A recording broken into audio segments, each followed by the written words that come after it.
Hola, ¿qué tal? A continuación, el Salón de Primero J y un servidor les presentaremos cómo fue visto el cuerpo humano a través de las épocas.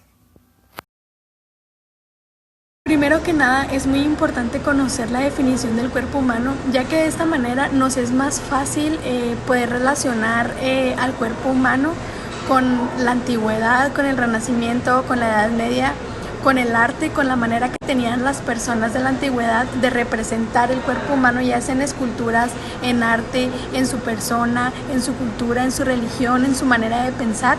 Así que primero que nada vamos a comenzar con la definición del cuerpo humano para que se pueda entender y relacionar de una manera más directa con los temas a tratar en el siguiente video. El cuerpo humano es la creación perfecta. Está conformado por células, órganos, sistemas y tejidos, siendo este uno de los principales estudios del arte. Mi nombre es Manuel Naranjo y hoy les hablaremos sobre los conceptos básicos. Les hablaré primero sobre el arte. El arte es una actividad que el hombre recrea con una finalidad estética, con un aspecto de la realidad o de un sentimiento. Después seguiremos con la ciencia. La ciencia es una rama del saber humano que está constituido por el conjunto de conocimientos, objetivos y temas verificables. Mi nombre es Andrea Lisel Lara Molina y el día de hoy les voy a hablar sobre la apreciación estética. Es la capacidad del ser humano para percibir y darle significado a la experiencia de la percepción, catalogando con la cualidad de la belleza o la fealdad. Belleza. Visión personal acerca de lo que consideramos o reconocemos como bello, que se ve influenciado por el entorno y los estándares sociales.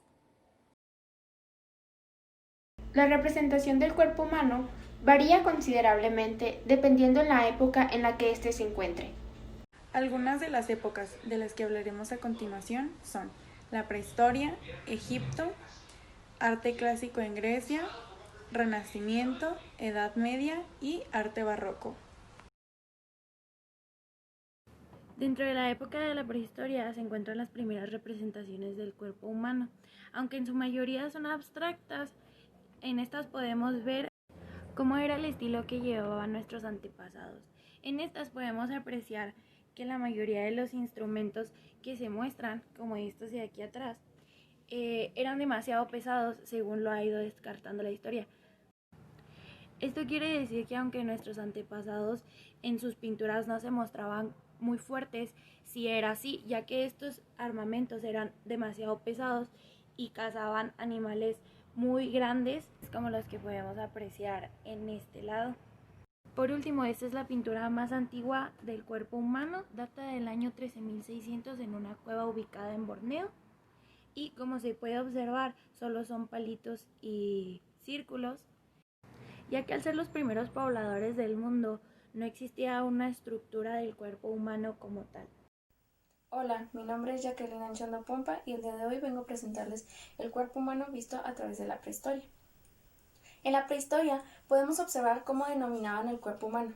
Por ejemplo, en esta imagen, lo que se relacionaba al género femenino era principalmente a sus funciones diarias, lo cual era el cuidado de los niños y su fertilidad, en donde se destacaban principalmente los pechos, el estómago y la parte de las piernas. Esta escultura fue conocida como Venus de Wildenford y fue descubierta en 1908. Se cree que fue del periodo paleolítico.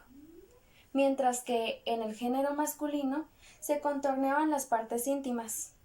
¿Con qué me refiero a las partes íntimas? Esto le daban una atribución hacia algún animal, como lo era una serpiente o algún animal de caza que ellos comúnmente tenían. Esto lo relacionaban hacia el cuidado y la recolección del alimento en su día a día. Es así como terminamos la prehistoria. Los antiguos egipcios tenían una gran obsesión por el cuidado e higiene personal, ya que a ellos no les gustaba lucir mal. Cuando se representaban en las pinturas, a los hombres los representaban con hombros anchos, un talle estrecho, piernas musculosas y un rostro terso e impenetrable. A las mujeres las tenían los rostros menos anchos, las caderas estrechas y pechos pequeños y redondos. Pero esto también podría cambiar conforme el autor lo hiciera. En el antiguo Egipto rendían culto a la belleza, como también el cuerpo en el arte era representado de forma rígida y estilizada. Para ellos no había espacio para la fealdad o la vejez. El arte clásico griego surgió del siglo VII a.C. hasta el año 146 a.C. Fue un referente para la civilización occidental que perdurará hasta nuestros días y se basaron en el arte romano. El arte griego fue expresado en pintura, escultura y también arquitectura, como el Partenón, que fue un símbolo de la antigua Grecia. En el cuerpo humano se expresaba especialmente con las esculturas en las cuales ocultaban las imperfecciones y se asemejaban al cuerpo humano con el de los dioses, por lo cual el hombre era perfecto e imponente.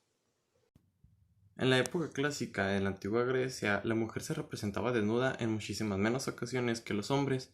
Esto era porque en aquel lugar se consideraba como un tabú. Las mujeres solamente se representaban desnudas para fines de fecundidad, eróticos o religiosos con la diosa Afrodita, diosa del amor. El desnudo femenino fue nombrado por primera vez en el 360 a.C. por el escultor Praxíteles, y no se representó a una mujer como tal, sino a la misma diosa Afrodita. Para esta época, los pensadores más importantes eran Sócrates, Platón, Aristóteles, Anaxímenes de Mileto, Demócrito y Tales de Mileto. Los griegos tomaban el cuerpo humano como si fuera el arte y decían que el cuerpo humano era perfecto. Entonces, en todas sus esculturas hacían el cuerpo humano como una musa con perfectos rasgos, como aquí pueden ver. La Edad Media es el periodo histórico de la civilización occidental, comprendido en el siglo 401 y el 1401. Su inicio se sitúa en el año 476, en la caída del Imperio Romano, y su final en 1492, en el año en que Colón llegó a América. La representación del cuerpo humano en la Edad Media no solo es un atributo del ante, el yo y el otro, sino el sitio de un buen y mal uso de sí. El uso de cosméticos era un acto que ponía a la mujer al servicio del diablo. Las pinturas en el rostro lo hacían ver feo y vulgar. El feudalismo fue un modelo dominante durante la Edad Media. Consistía en la organización político-territorial de Europa, donde existían tres clases sociales. El primero de ellos eran los campesinados, que eran los pobres y los trabajadores que no tenían las mayores propiedades. El segundo de ellos era el clero, donde la iglesia ejercía un enorme poder. Incluso los reyes eran coronados por emisarios del Papa. Y por último tenemos a la nobleza, que era la clase más privilegiada donde emergían los reyes y los señores feudales. Otro aspecto de gran relevancia a tener en cuenta es el rol de la mujer que tenía en la Edad Media. La mujer estaba por debajo del hombre, tenía una función y un rol centrado en el hogar y en la reproducción. ¿Qué tal? Soy Luis José Chávez Lara y me tocó hablar de cómo influyó el Renacimiento en la vista del cuerpo humano. Primero que nada, el Renacimiento es un periodo de importantes cambios en la percepción del mundo y del ser, donde el cuerpo alcanzó sus mayores dimensiones y esto hace que se convierta en un protagonista de representaciones y exploraciones.